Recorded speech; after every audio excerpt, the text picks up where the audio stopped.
Hyde Park Kenwood, on the east side of Chicago, is a vibrant community along the lake of nearly 30,000 people. It is home to parts of the University of Chicago and is a great place to live today. However, to get to this point, the community had to endure a significant upheaval. Starting in the 1950s, this community faced large-scale urban renewal. The implementation of the Urban Renewal project in Hyde Park demonstrates the cultural and economic significance of urban renewal nationally because the project displaced dozens of local, independent businesses and was primarily targeted at poor and African American individuals. In this short film, I will show the details of the Hyde Park Urban Renewal project in Chicago in order to shed light on the intentional removal and disenfranchisement of so-called undesirable peoples through the influence of the local university. This little-known history of the urban planning in Hyde Park is relevant today because it ties into how institutions can influence our society and how inequality is often perpetuated slowly and in the shadows.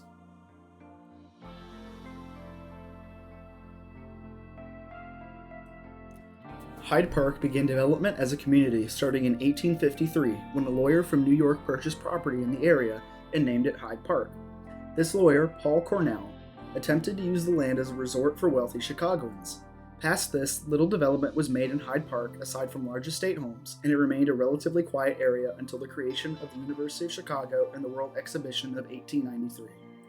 These two events created a large demand for development in the area, which continued through the late 1920s. Hyde Park was then annexed by Chicago formally in 1889. Hyde Park also began to develop demographically as well as physically. The district became popular for both domestic and international immigrants starting in the 1920s. The area experienced a significant demographic shift as white people left and African Americans moved in from the Great Migration. Following World War II, Hyde Park continued to decline both economically and physically. Buildings were neglected, construction stopped, and crime continued to rise. This would eventually lead to pushes for urban renewal.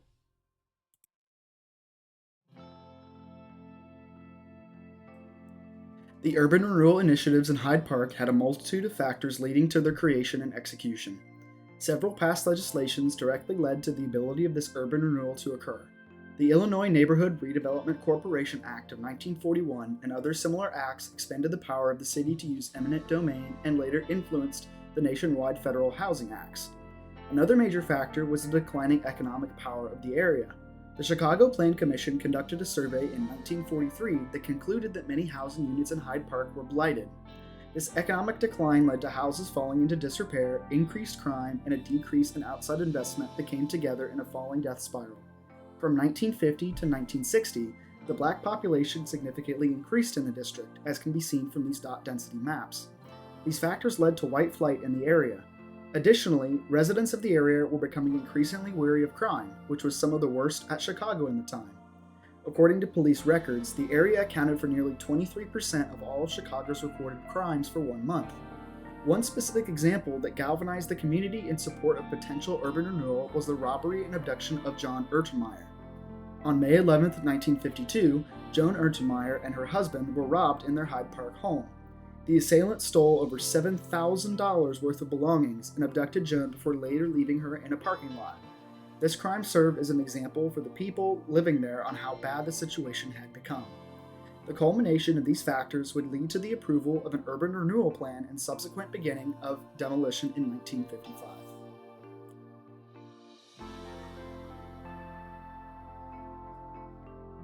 In addition to community and physical factors, the University of Chicago also influenced the renewal heavily. The white flight and crime increase of Hyde Park were a major problem for the nearby University of Chicago, which was losing enrollment and reputation. The school had great interest in the health of the area, and it directly corresponded to their own reputation and financial security. As a result, the university helped create the Southeast Chicago Commission and the Hyde Park Kenwood Community Conference. These organizations, among others, would lead the charge in the planning and execution of the urban renewal project. Another example was the community meeting at Mandel Hall in 1952. The University of Chicago organized this meeting, and over 2,000 local Hyde Park residents attended. The use of meetings and print media further pushed the public to support drastic action in Hyde Park.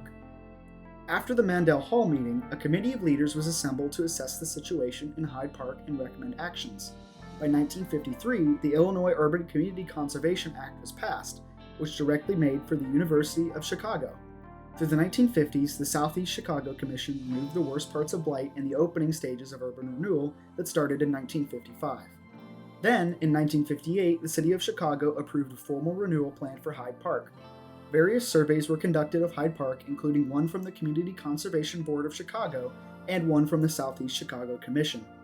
These surveys identified areas of blight in Hyde Park and defined the project areas. In the 1954 Blight Survey, the Southeast Chicago Commission outlined areas that were blighted on the basis of dilapidation, sharing sanitary facilities, excessive land coverage, faulty design, and outdated use.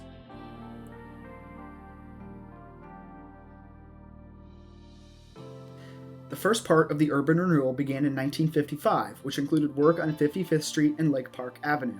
Some buildings from 54th Street, 57th Street, and 54th on Dorchester were all demolished. This plan mainly included the demolition of older blighted commercial and residential buildings and clearing of various tracts of land. This initial plan was approved by all levels of government from the City of Chicago, State of Illinois, and even the federal government. The then Mayor of Chicago, Richard J. Daley, threw significant support behind the project. Later, construction began on various use buildings on the land that was cleared. This completion was commonly referred to as Hyde Park A and B Plan. A and B Plan's demolitions only constituted 6.5% of Hyde Park's lands and 9% of the residential unit.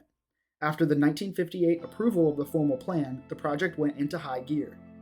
One of the largest parts of the project was the Carl Sandburg Village.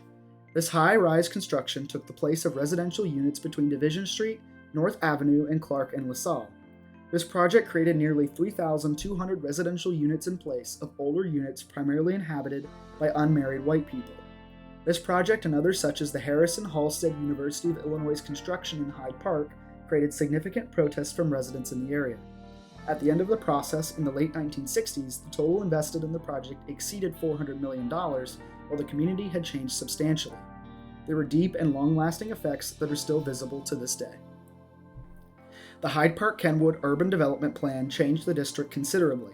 Local businesses and historic architecture were demolished, and thousands were left displaced by the project. Over 640 independent businesses were lost or displaced, and many local residents lost their entire life to the project. Extensive trauma ensued, and the people most affected by the project were often the most vulnerable. Those who did not have the means to leave often were given no help by the government, which is ironic considering the massive budget of the project.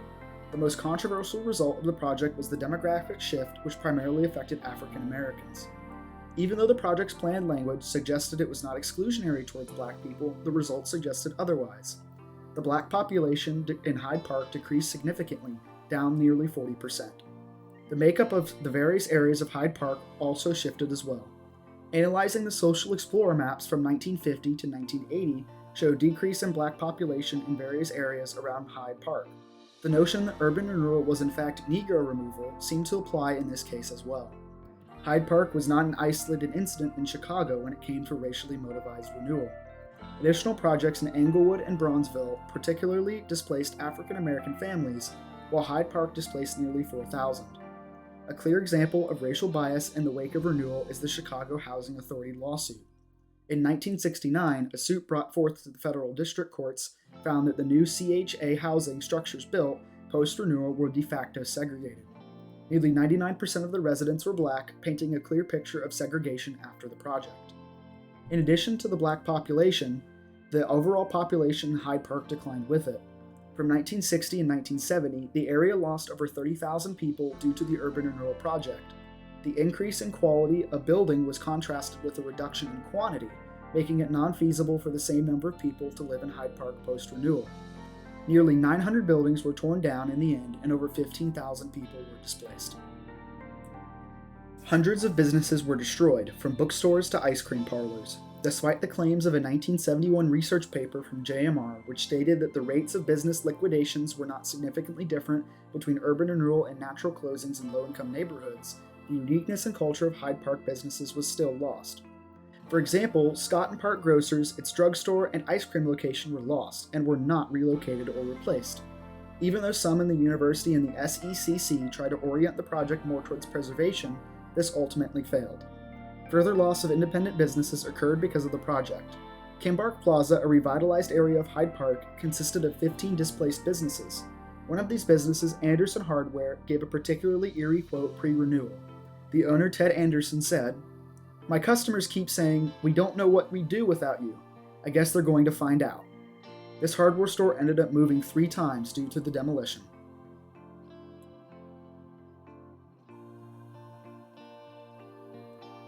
The urban renewal project in Hyde Park Kenwood was a project that appeared successful on the surface but ultimately caused significant losses to personal property, businesses, and most of all people. The project, heavily pushed by the University of Chicago, aimed to be fair to all people but ended up disproportionately affecting African Americans and poorer individuals.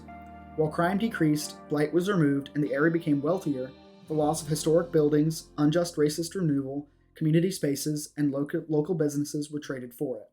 While the community today is a vibrant one, the scars of the past will still be visible for the foreseeable future.